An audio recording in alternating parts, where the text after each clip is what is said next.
በዚህ ቪዲዮ እንዴት ፕሮኪውርመንት ኤንድ ኮምፓክት ሞኒተሪንግ ሲስተም ላይ ያስገባናቸው ዳታዎች ትክክል መሆንና አለመሆናቸውን ቼክ የምናደርግበትን እናያለን። በቅድሚያ ዳሽቦርዳችን ላይ በመሄድ እነዚህን ቫልዩዎች እናያለን። ቶታል ፎርካስት፣ በጀት ኮሚትድ እና ሪኩዌስትድ። እነዚህ ለሙሉ ፕሮግራሞች ስለሆነ የራሳችንን ፕሮግራም እንመርጣለን።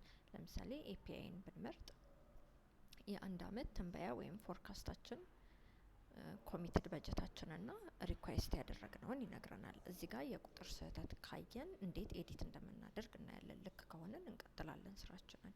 እዚህ ጋር ፎርካስታችን ጋር ከሆነ ስህተት ያገኘነው ፕሮግራም ፎርካስት የሚለው ውስጥ በመግባት ኦልሬዲ የሰራነውን ፎርካስት ቼክ ስናደርገው ስህተት ካለበት ቴምፕሌታችንን ዳውንሎድ እናደርጋለን።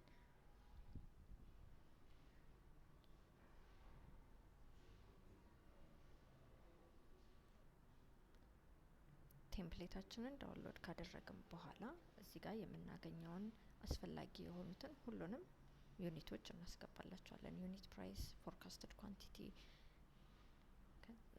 እዚህ ጋር የምናገኛቸውን እንዳለ ዳታዎች ካስገባን በኋላ ሴቭ በማለት ተመልሰን ወደዚህ እንመጣለን። ቅድም ሴቭ ያልነውን አፕሎድ ኤክሴል እንለውና ከዛ መርጠን እናስገባለታለን። ስናስገባለት እዚህ ጋር ትክክለኛው ቁጥር ይመጣል ማለት ነው። የተስተካከለው ይመጣል ማለት ነው። በዚህ መልክ ፎርካስትድ ቫልዩአችንን አስተካከልን። ከዛም ወደ ዳሽቦርዳችን በመመለስ ድጋሚ ፕሮግራም እንመርጣለን። ከዛ በጀት ላይ አሁንም ስህተት ካገኘን በጀት የሚለው ውስጥ እንገባና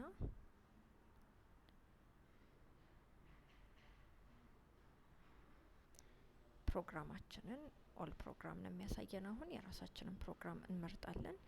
ስህተት ያገኘንበትን የገንዘብ እንመርጣለን።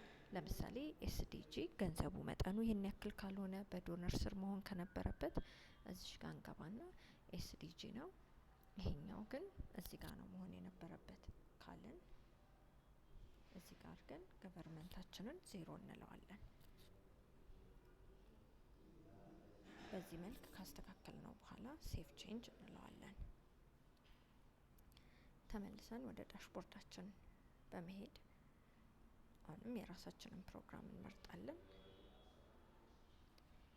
ከዛ ሪኩዌስት ላይ ከሆነ ደግሞ ችግሩ እዚህ ጋር ነው የምናገኘው። ሪኩዌስታችን ከሆነ ችግሩ እዚህ ጋር እንሄዳለን። የራሳችንን እናያለን። እዚህ ጋር ሪኩዌስት ኤዲት መደረግ የሚችለው ስታተሱ ከረንት ስታተሱ ድራፍት ላይ ከነበረ ብቻ ነው። እዚህ ጋር በመግባት ኤዲት የሚለውን በመጫን ኤዲት እናደርጋለን ማለት ነው። እዚህ ጋር የምናየውን ችግሮች እንዳለ ኤዲት እናደርጋለን። ቁጥር መጨመር፣ መቀነስ፣ በጀቱ ትክክል ካልነበረ ዩኒት ፕራይሱ ሁሉንም አስተካክለን አፕዴት እንለዋለን ማለት ነው። በዚህ መልክ እንዳለ ዳታዎቻችንን ቼክ አድርገን ኤዲት ካደረግን በኋላ ትራክ ማድረግ ይሄ ፕሮኪውርመንት ምን ስታተስ ላይ ነው ያለው የሚለውን ለማወቅ ሪፈረንስ ነምበራችንን እንይዛለን። መጀመሪያ ክሬት ስናደርግ የሚሰጠን ነው። እሷን ኮፒ እናደርግና ፕሮኪውርመንት ትራኪንግ ጋር እንሄዳለን።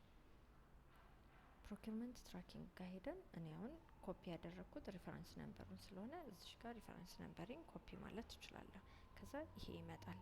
እዚህ ጋር ምን ስታተስ ላይ እንዳለ፣ ምን ያክል ላይን ኦፍ አይተም እንደተጠየቀ፣ በምን በጀት እንደሆነ ቶታል ቫልዩን ይነግረናል ማለት ነው። እዚህ ጋር በዋነኝነት ከረንት ስታተሷን በደንብ ያሳየናል ማለት ነው። በዚህ መልክ ስህተት ያለው ከሆነ እናስተካክላለን። ትራክ ማድረግ ከፈለግን ሪፈረንስ ነምበራችንን ሌተር ነምበር የተጠየቀበት ስቴጅ ላይ ከደረሰ ደግሞ በሌተር ነምበር በፒኦ ነምበር እያንዳንዱን ትራክ ማድረግ እንችላለን ማለት ነው።